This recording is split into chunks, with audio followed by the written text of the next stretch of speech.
รคสะเก็ดเงินคืออะไรปัญหาเรื่องโรคสะเก็ดเงินที่เป็นกันมากทั่วโลกประมาณ 2% ของประชากรทั้งหมดเป็นโรคที่เข้าใจกันผิดๆว่าไม่สามารถรักษาให้หายขาดได้มีการลุกลามไปได้ทั้งตัวตามภาพแอนิเมชันที่สร้างขึ้นมาให้เรียนรู้ในวิดีทัศน์ชิ้นนี้สะเก็ดที่หนาตัวและมีสีแดงนั้นหากเรามองให้ลึกลงไปโดยอาศัยกล้องที่มีกำลังขยายสูงก็จะเห็นว่าผิวชั้นบนที่น่าจะมีความเรียบเนียนกลับมีการสะสมและมีคราบของการอักเสบหลงเหลืออยู่การเสียสมดุลของผิวหนังชั้นบนทั้งชั้นนั้นแสดงออกถึงการเร่งสร้างเนื้อเยื่อผิวชั้นบนอย่างไม่คำนึงถึงคุณภาพเอาแต่ปริมาณเป็นหลักที่เป็นเช่นนี้เพราะมีการสะสมของเม็ดเลือดขาวบางชนิดตามภาพซึ่งปรากฏเป็นเซลล์สีน้ำเงินหลุดเข้ามาสะสมในเนื้อเยื่อผิวหนังชั้นบนซึ่งจะพากันหลั่งสารเคมีกระตุ้นให้เกิดการสร้างผิวหนังอย่างรีบเร่งความรีบเร่งนี้ได้รับการสนับสนุนทางด้านอาหารจากการขยายความยาวของเส้นเลือดซึ่งเท่ากับเป็นการเพิ่มพื้นที่ผิวให้กับเซลล์ต้นกำเนิดทำให้เกิดการสร้างเนื้อเยื่อผิวอย่างมากมายมหาศาลแต่ลักษณะพิเศษคือ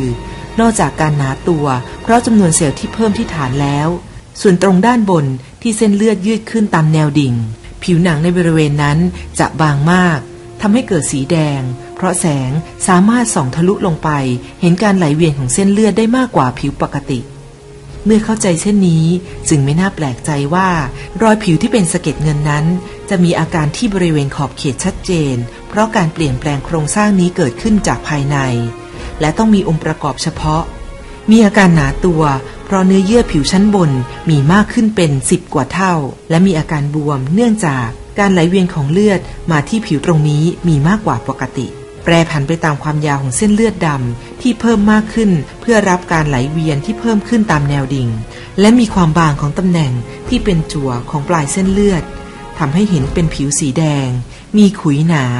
เพราะมีการสะสมและการหลุดลอกของเม็ดเซลล์เม็ดเลือดขาวที่สะสมและถูกเร่งขจัดออกภายนอก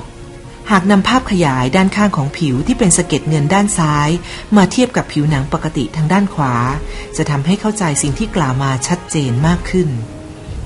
ผิวหนังปกติจะมีความหนาตัวสม่ำเสมอทำให้ดูเรียบเนียนยืดหยุ่นปกติการสร้างเซลล์ผิวหนังจะเป็นไปตามแบบปกติธรรมชาติและจะมีอัตราการลอกหลุดของเซลล์ผิวชั้นบนออกเป็นขี้ใครอย่างสม่ำเสมอการหลุดลอกจะเกิดขึ้นทีละเซลล์เท่านั้น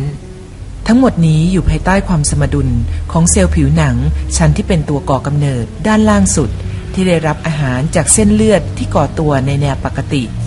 เมื่อทุกอย่างในระดับเซลล์ดำเนินไปอย่างปกติผิวโดยรวมของเราก็เป็นปกติไปด้วยนั่นเองการคำนึงถึงความปกติในระดับเซลล์นี้เองจะทำให้เราเข้าใจโรคผิวหนังที่เรื้อรังอย่างเช่นโรคสะเก็ดเงินได้